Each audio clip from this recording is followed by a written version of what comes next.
નમસ્કાર, આપનું હાર્દિક સ્વાગત છે એજ્યુકેશન ગુજરાત ચેનલમાં. આજે આપણે ધોરણ 7માંનું સ્ટાન્ડર્ડ 7નું ગુજરાતી છે.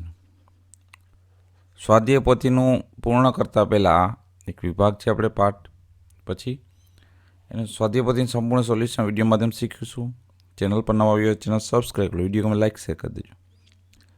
પ્રશ્ન ત્રીજો છે, વાક્યના પ્રકાર જુઓ. પેલું, ખલીફા સાહેબ ઉદારતા અને ચારિત્રથી પંકાયેલા હતા. આ છે નિર્દેશાર્થ વાક્ય. બીજું, ભરતભાઈ કંઈક જમાવટ કરો યાર. આ છે આજ્ઞાર્થ વાક્ય. ત્રીજું, સૌએ પોતપોતાનું પંજીકરણ કરાવી લેવું જોઈએ. છે વિધ્યર્થ વાક્ય. ચોથું, કુલદીપ મારા મોબાઈલનું કવર લેતો આવજે. આ છે આજ્ઞાર્થ વાક્ય. પ્રશ્ન ચોથો, બે વાક્યને જોડી એક વાક્ય બનાવો. પેલું વાક્ય આપણે આપ્યું શું હતું કે મોનિકા શાળામાં ગઈ, અને બીજું વાક્ય હતું મોનિકા ભણવા ગઈ. તો એને જોડીને બનાવ્યું, મોનિકા શાળામાં ભણવા ગઈ. બીજું, પૂનમની રાત હતી, આકાશમાં ચંદ્ર ન હતો.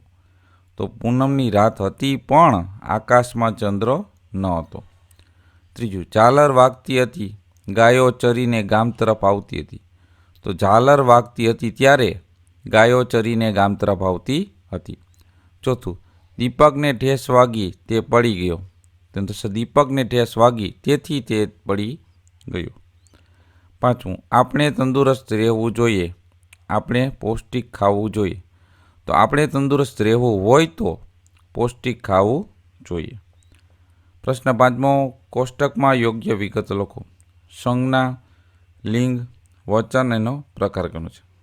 તો ઘોડો પુલ્લિંગ છે, એક વચન અને જાતિવાચક પ્રકાર છે. પછી બાળક તો નપુંસકલિંગ આવે, વચનમાં એક વચન અને પ્રકારમાં આવશે જાતિવાચક. કિરણભાઈ તો એ છે પુલ્લિંગ, એક વચન અને વ્યક્તિવાચક છે. બકરીઓ તો છે સ્ત્રીલિંગ, બહુવચન અને જાતિવાચક છે. વિચાર એટલે કે પુલ્લિંગ, એક વચન અને ભાવવાચક પ્રકાર છે. પ્રશ્ન છઠ્ઠો, યોગ્ય શબ્દ પસંદ કરી ખાલી જગ્યા પૂરો. પેલું, ઓણ સાલ તો દિવસે સાલ ઓઢવી પડે તેવી ઠંડી છે. બીજું, બાળક હસે છે કારણ કે કોઈ તેને હસાવતું હશે. ત્રીજું, તેમણે બજારમાંથી સફરજન લાવી બાળકને વહેંચ્યા. ચોથું, આ સરસ્વતી માના મંદિરમાં કોઈ કચરો નાખશો માં.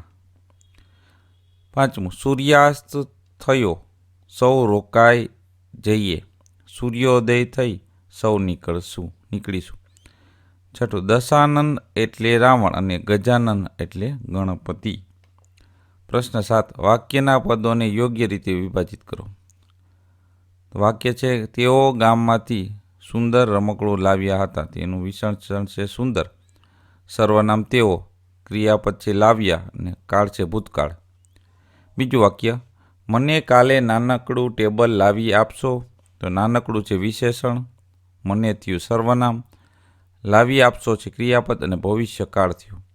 ધોધમાર વરસાદે તેઓ નાહી રહ્યા છે. તો ધોધમાર થયું વિશેષણ, તેઓ થયું સર્વનામ, નાહી રહ્યા એ ક્રિયાપદ અને વર્તમાનકાળ વાક્યનો પ્રકાર થયો.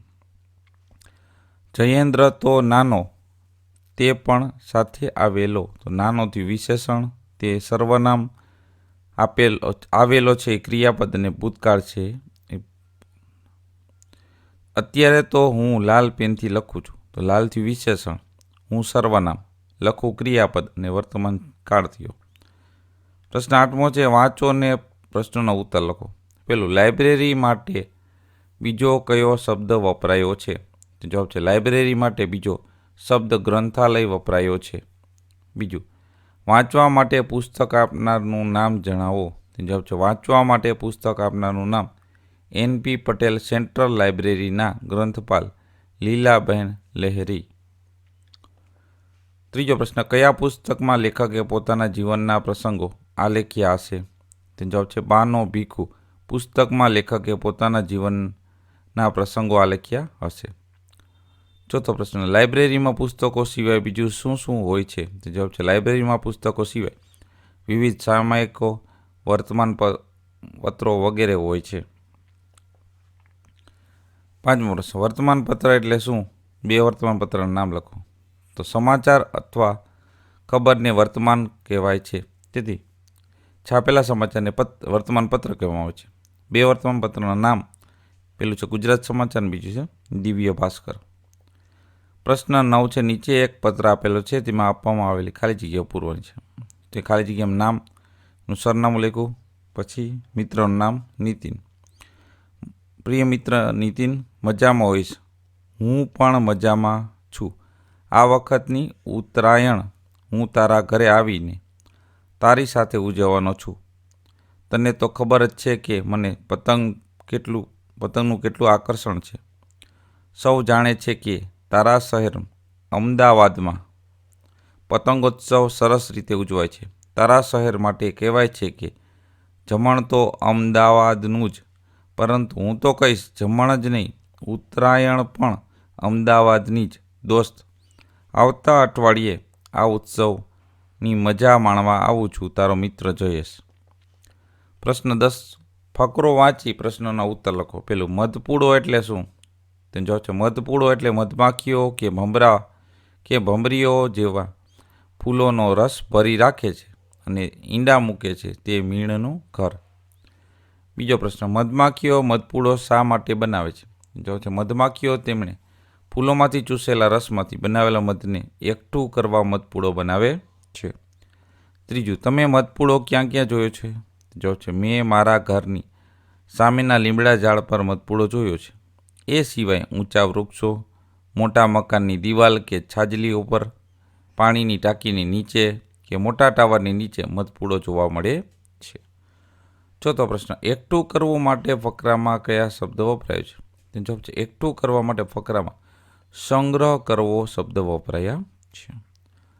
તા આપણે વિષયનું સ્વાધ્યાય પોથીનું સોલ્યુશન જોતા રહો. એજ્યુકેશન ગુજરાત ચેનલ શીખતા રહો. Thank you. આભાર.